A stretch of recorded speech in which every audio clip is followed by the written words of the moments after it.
Okay, so there's a lot going on online around the Israel-Hamas war right now, and lots of disturbing content, lots of videos, capture of civilians, women, children, babies, all of these horrible, horrible things all over social media. And, you know, we as adults are processing them and a bit traumatized ourselves. And then we realize, oh, 13-year-olds are allowed on this platform as well. And so we have teenagers absorbing this content and many even younger children getting on there too. So, like, number one, should parents be not allowing our children to get on social media during this time?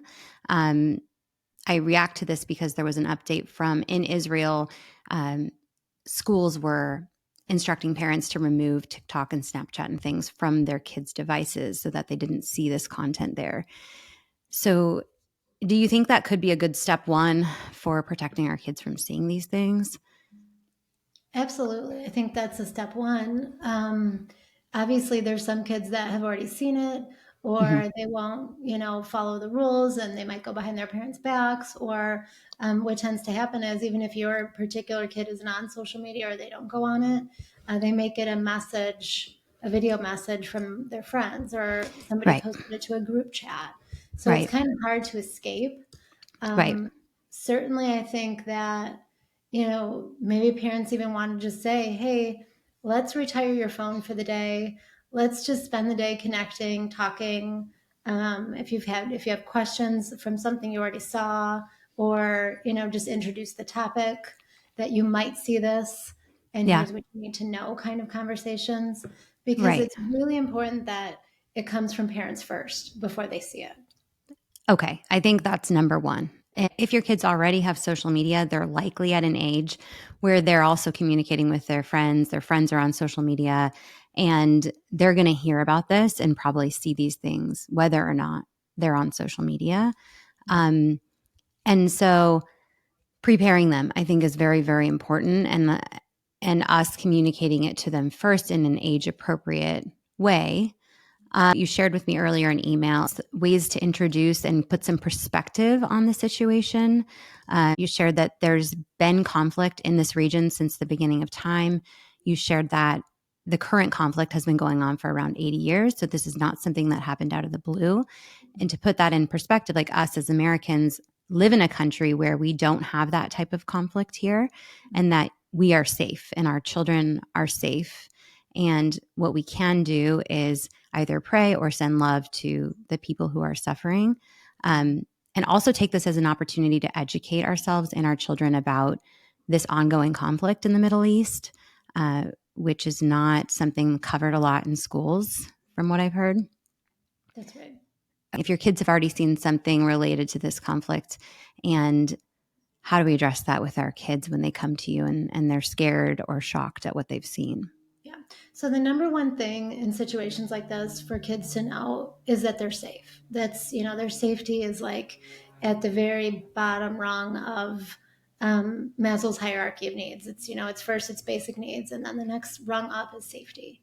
Hmm. So, that's where what I would suggest parents start with. And then depending on the child's age, getting into a conversation about what you see online or what you see in media may not necessarily be what you think it is. Mm. May not be what they're telling you it is. So here's an example. I recall when 9/11 happened, I was a grad student, so I was 21. And I remember the footage, the very early footage. They cut to the scene that was supposedly in the Middle East of Mm. people cheering. Mm. I don't know. You're younger than me, so I don't know if you Hmm. remember any of the footage, but They didn't let us watch it, and we were at school in high school, and they didn't let us watch anything. They kind of turned okay. everything off. So there was this footage of people in the Middle East like having a party in the streets. Wow. They were like screaming wildly, excited, celebrating, party in the streets. And the American media made it seem like they were celebrating what happened here. But Hmm. actually later on reports started coming out that that was old footage of like a celebration that had nothing to do with the attacks on America. Okay. So this is a really important thing for people to understand. When they see footage, you don't know really 100% what it is or if it's factual, Right. because the media it's a corporate entity. It's designed to sell, mainly to make us scared, to make us fearful, so that we keep watching. Mm-hmm. And I actually tie it into my talk about technology in general, like social media, gaming, news media, and TV are in that same bucket Mm-hmm. of they're trying to hook you and they're trying to keep you watching. So you really have to have like a critical eye and a critical mindset of what they're showing you and what they're teaching you. And this is really good for kids to understand that not Mm-hmm. everything is what it seems. And so I'm not saying that this isn't happening. I don't know if this is happening. I don't know what's happening. But I Mm-hmm. do know that I try to have a critical mindset when I watch something. And I try to ask myself, like, okay, what are the facts? So parents Right. can start talking to their kids about what are the facts? What do you think is going on? But don't believe everything you see. And there already are news reports that some of the footage that we're seeing are from previous conflicts. Exactly. So that is, and not to take away from the things that are happening and real, the facts and the people that are being affected, but it's good to have perspective in that way and focus on the facts. What about kids that are younger? So all my kids are under 8 years old, and they're likely not going to get exposed to this in any way. So do you think at those ages, like their brains maybe are not ready to absorb that kind of trauma and we just leave it alone? 100%. Yep. Yeah. There's definitely a philosophy that kids, they're going to pick up on their parents' energy. They're going to pick up on their parents' worries. Mm-hmm. So this is where you really want to protect their childhoods. If you are having a moment where you feel like, oh, they saw me really upset or they saw me crying, you can just keep it short and sweet and simple and say, yeah, mommy's having a bad day. Just, sometimes mommies need to cry and then, tomorrow will be better. But you don't Okay. have to give them the details. It's actually good modeling for how to manage your feelings, because it's Mm-hmm. okay for you to break down and be upset about something, but they don't need to know what, because Right. they're too young to know what. Yeah. Okay. Okay, great. So I'll watch movies with my kids like Lord of the Rings or Avatar, and there's some violent things in those movies. Avatar, like a guy's hand just gets severed. And so there's quite a bit of violence that I think we're exposing our kids to in movies and video games. Mhm. And so I notice kids may see these disturbing videos from this conflict and see it as entertainment. Mhm. So I wonder, like, how do you differentiate for your kid something that's entertainment versus something that's really happening and people really getting harmed? Mhm. Yeah, that's a really good question, because I think kids today are desensitized to what's real and what's Hmm. happening. Yeah. So I think just a lot of conversation around, when you see this in a movie or you see this in a video game. This, sometimes violence is real, and it's it's there. It reverberates and trauma happens from it.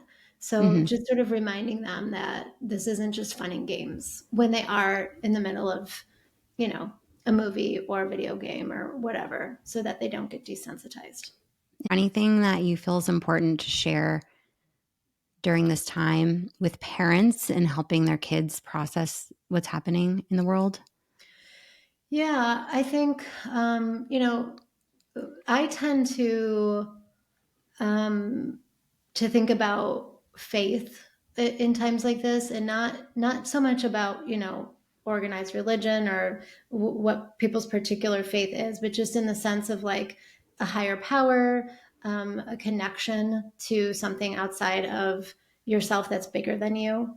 I think that can bring people a lot of comfort and understanding in a time like this, that there are things happening in the world that are beyond us. We can't control them. We don't know why they're happening. We also can't offer an explanation to them.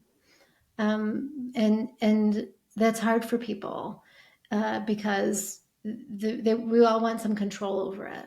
But Hmm. it helps, I think, to help kids even let go and surrender to things that are outside of their control. That's an important thing for humanity to do. Like, we can control what we can, but these world problems, they're not ours. We can't own them. Right. There's someone else's. There's someone else's that has more power than we do. It's eye-opening maybe for the kid, like, the world does not revolve around our little family, and mommy and daddy don't control everything, so giving them a more expansive view and letting them see a bit of other cultures and the way other people live, I think it can be a great educating moment Yeah, that we've absolutely. got it really good here. Yeah. Yep, absolutely. And we can be grateful for that. We don't have to feel badly that we're here and they're over there and they're struggling and we're not, and whatever. We can be grateful for that. And in our gratefulness, we can do what we can to help them, whatever that means. Right, Offer money, offer donations, offer aid in some way. right. Or if you're a kid, just offering your love and your Mhm. your kindness towards them, that you hope they're okay. Yeah. Maybe even, like, writing letters, or maybe there's some way a kids can help in an organized way, finding an address somewhere of where letters can be sent, or just even drawing pictures or something to show their support on Yeah, their level, you know? absolutely. Something they can do, because again, it's like you can only control what you can control, and you've got to surrender to the rest. So what can they do? That's a great idea. Yeah, Yeah. and I think the lesson around there are bad people in this world that are going to do bad things, and that applies to when they are active on social media. What we talk about a lot is you need to protect your privacy because people will take advantage of you on there. And so it all is a lesson to, you know, the world, to you are safe, but there are also bad people in the world that will do bad things. Yeah, and I actually I like fairy tales for that reason, Mm, because it really helps gently give kids the concept that there's good and evil, mm, there's, good and bad in the world. There's that yin and yang, and it's not all just peaches and roses. right. But it's a gentle way to do that. So you could find a fairy tale that you feel connects to what's happening and read them the fairy tale. Mm, And actually, there's a school of thought that fairy tales should really just be read and left up to interpretation. And so you could very gently and subtly just read a fairy tale about good and evil and mhm. just leave it at that. So no happy ending. You just kind of wait, you let them figure out You where let their them. mind goes. Wow. Yeah. Interesting. Hmm.